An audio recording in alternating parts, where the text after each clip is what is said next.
Praise the Lord. கர்த்தருக்கு ஸ்தோத்திரம். இன்றைய வசனம்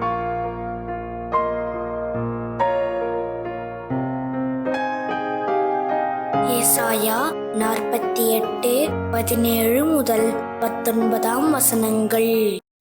இஸ்ரவேலின் பரிசுத்தராயிருக்கிற உன் மீட்பரான கர்த்தர் சொல்லுகிறதாவது, பிரயோஜனமாயிருக்கிறதை உனக்கு போதித்து நீ நடக்க வேண்டிய வழியிலே உன்னை நடத்துகிற உன் தேவனாகிய கர்த்தர் நானே. ஆ, என் கற்பனைகளை கவனித்தாயானால் நலமாயிருக்கும்.